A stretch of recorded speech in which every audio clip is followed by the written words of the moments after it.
A lot of times people don't want to talk about that. Like, oh yeah, it's great, we're great friends. Right. But that could be code for, sure, we avoid each other in a room. I mean, Yeah. do you find that element now? I mean, I guess this is a weird question. I probably shouldn't ask it, but You can ask. okay. I mean, so you're achieving a new level of success, which is great. Have you seen a new way that people have treated you? Like maybe the ones that weren't nice to you before, all of a sudden now, oh, Ben, hey, we should do lunch, or, and then the ones that were like, you actually really like them, now they're like more standoffish with you.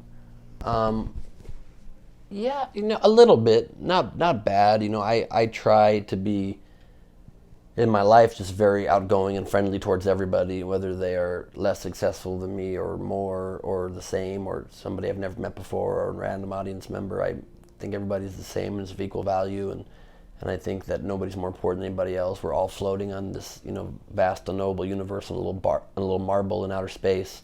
To think that the words or the tasks that I'm performing are more important than yours is completely wrong and ridiculous. So I think that amount of that amount of perspective helps you relate to everybody, and I think hopefully I've been able to avoid that kind of bullshit more than most entertainers for that reason. Because I generally have a pretty good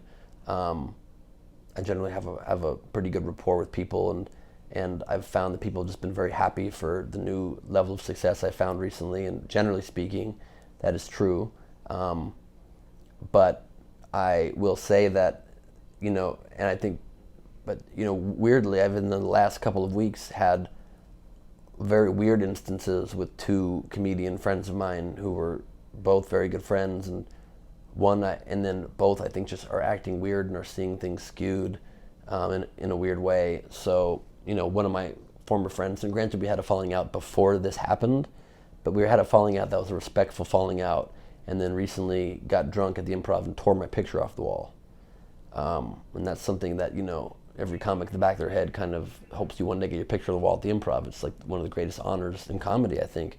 And tore it off the wall. And clearly that's some kind of weird jealousy or some weird, anger or not being able, I don't know what it is. I wasn't there, I don't know in the person's head, but it doesn't seem like it's a benign act, So Someone told you? Sorry. yeah, the club just told me that it happened, and they're working on getting a new one printed and getting it back up, I guess. But so that was pretty weird to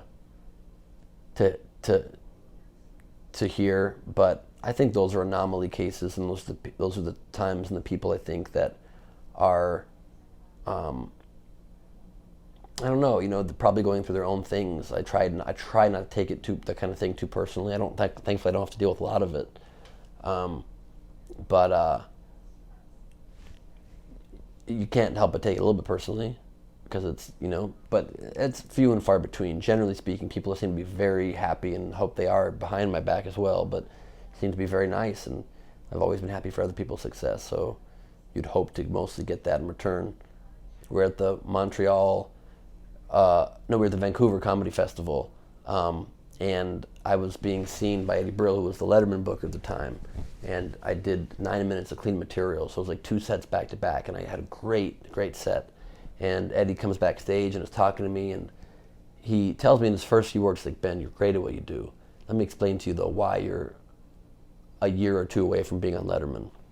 He'd already said that, and then continues on to compliment the things in my set that he liked. He walks up and missed the first 2 sentences, and missed that I did not book the show, and was just in this like angry, like pent up thing that he then decided to unload on me. He gets in my face between me and Eddie, because he just hears Eddie complimenting me, and gets in my face and he goes, look at you with your little cute little jokes, your jokes about candy bars and your little bullshit, huh? It's great for you, huh? It must be real nice to be on the way up, some shit like that. And it was just so weird and unnecessary, I've since told him that story, and he apologized for it.